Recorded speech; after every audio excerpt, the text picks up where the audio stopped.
सृष्टि के आरंभ में जब धरती अभी नई थी, आदम और हव्वा स्वर्ग से निकाले गए। उनके साथ थी एक आशा और एक अभिशाप। फिर एक रोना गूंजा। पहली मानव सांस। कैन। मैंने यहोवा की मदद से एक पुरुष प्राप्त किया है। उसने सोचा शायद यही वो वंशज है जो सांप के सिर को कुचलेगा। फिर दूसरा आया, हाबिल। दो भाई एक माँ की कोख से निकले, पर उनके रास्ते अलग। एक ने मिट्टी को चुना, दूसरा ने भेड़ों को, और उनके बीच एक बीज बोया गया, ईर्ष्या का बीज। वक्त बीता, आदम का परिवार बढ़ा। कैन खेतों का मालिक, सूरज की तपिश में दिन रात मेहनत, पसीना बहाता, बीज बोता, फसल काटता। उसकी मुट्ठियों में मिट्टी जमी रहती, उसका गर्व भी मिट्टी जितना गहरा। कैन खेत में अकेला, पसीना पोंछते हुए गर्व से, ये मेरी जमीन है, परमेश्वर ने मुझे मिट्टी सौंपी और मैंने इसे फलदार बनाया। अब मैं उसे कुछ दूंगा जो सबसे बढ़िया है, मेरी सबसे अच्छी फसल। वो देखेगा मैं कितना मेहनती हूँ। और हाबिल चरवाहा, सुबह की पहली किरण में भेड़ों के साथ उनके मेमनों को नाम देता, सहलाता। उसका दिल शांत। वो जानता था सब कुछ परमेश्वर का है। उसकी भेंट सिर्फ अनाज नहीं बल्कि दिल का हिस्सा। हाबिल भेड़ों के बीच बैठा, नरम आवाज में, हे प्रभु, तूने मुझे ये निर्दोष प्राणी दिए, ये मेमना पहिलौठा, इसकी चर्बी सबसे मोटी। ये मेरी मेहनत नहीं, तेरा उपहार है। मैं इसे तेरे चरणों में चढ़ाता हूँ पूरी श्रद्धा से। एक दिन दोनों भाई परमेश्वर के सामने आए भेंट चढ़ाने। कैन ने अपनी उपज लाई, अनाज, फल, सब्जियां, एक बड़ा ढेर। हाबिल ने अपना पहिलौठा मेमना लाया, चर्बी सहित। परमेश्वर की आवाज, हाबिल, तेरी भेंट मैंने ग्रहण की, तेरे मन की शुद्धता, तेरी सच्ची श्रद्धा मुझे पहुंची। कैन, तेरी भेंट मैंने अस्वीकार की। कैन, क्यों? मैंने खून पसीना बहाया, ये गलत है। आंधी!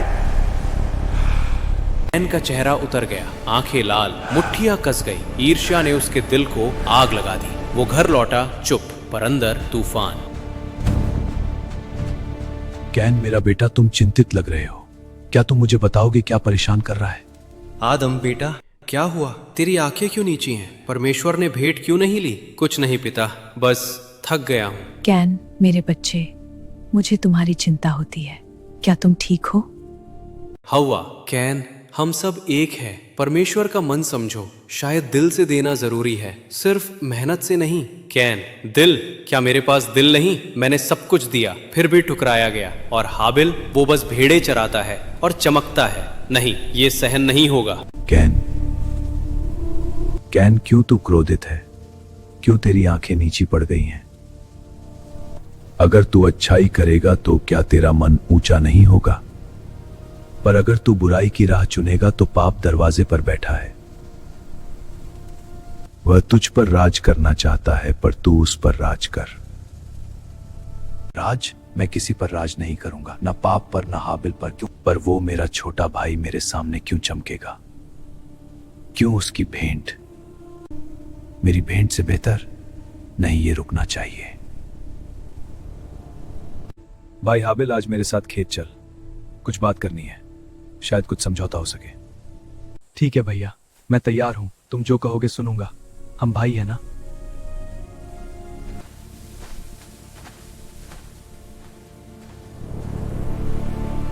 दोनों मैदान में पहुंचे, चारों तरफ खामोशी, केवल हवा।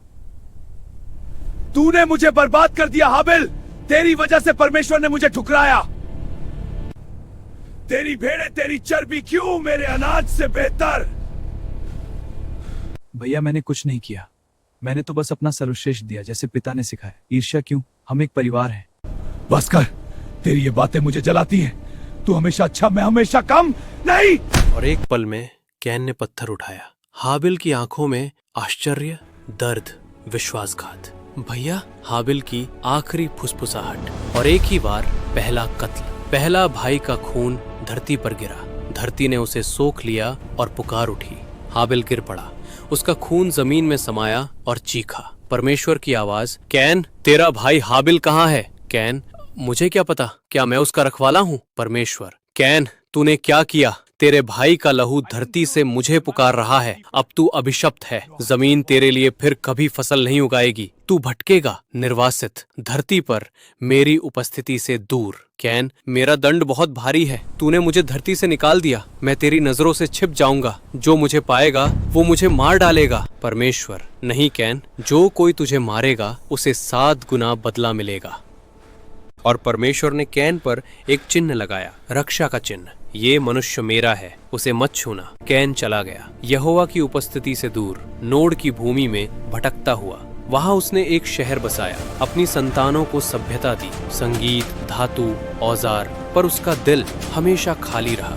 हर रात हाबिल की आखिरी नजर उसे सताती, और हाबिल का खून आज भी बोलता है कि ईर्ष्या छोटी चिंगारी है जो पूरे वन को जला देती है, कि क्रोध को काबू ना किया तो वो कातिल बन जाता है। पर सबसे बड़ी सच्चाई, परमेश्वर ने कैन को भी नहीं छोड़ा, दंड दिया पर रक्षा भी की, क्योंकि दया क्रोध से बड़ी है। और हर इंसान के अंदर कैन और हाबिल दोनों बसते हैं। तो सोचो, तुम्हारे दिल में कौन जीतेगा, ईर्ष्या या प्रेम, गुस्सा या क्षमा? क्योंकि पहला कत्ल सिर्फ एक पत्थर से नहीं हुआ, वो दिल में शुरू हुआ था।